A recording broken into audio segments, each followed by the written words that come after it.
بسم اللہ الرحمن الرحیم۔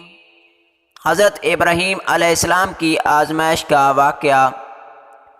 ایک مرتبہ حضرت ابراہیم علیہ السلام اپنی بکریوں کا ریوڑ چرا رہے تھے کہ ایک آدمی قریب سے گزرتے ہوئے اس نے اللہ تعالیٰ کی شان میں یہ الفاظ ذرا بلند آواز سے کہے: پاک ہے وہ زمین کی بادشاہی اور آسمان کی بادشاہی والا، پاک ہے وہ عزت، بزرگی، ہیبت اور قدرت والا۔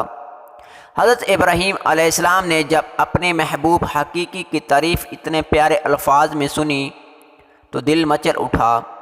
فرمایا کہ اے بھائی، یہ الفاظ ایک مرتبہ پھر کہنا۔ اس نے کہا: مجھے اس کے بدلے کیا دیں گے؟ آپ نے فرمایا: آدھا ریوڑ۔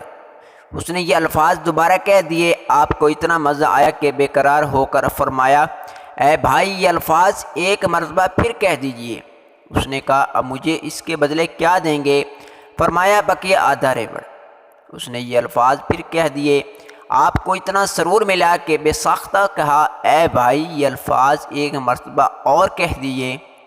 اس نے کہا: اب تو آپ کے پاس دینے کے لیے کچھ بچا نہیں، اب آپ کیا دیں گے؟ فرمایا: اے بھائی، میں تیری بکریوں چرایا کروں گا، تم ایک مرتبہ میرے محبوب کی تعریف اور کر دو۔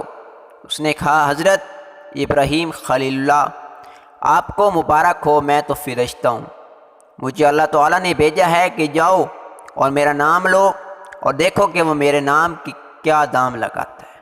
سبحان اللہ۔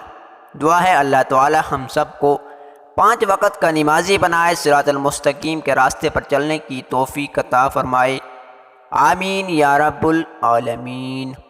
ہماری معلوماتی ویڈیو اچھی لگی ہو تو چینل سبسکرائب کر لیں تاکہ نئی آنے والی ویڈیو آپ تک پہنچ سکے۔ جزاک اللہ خیر۔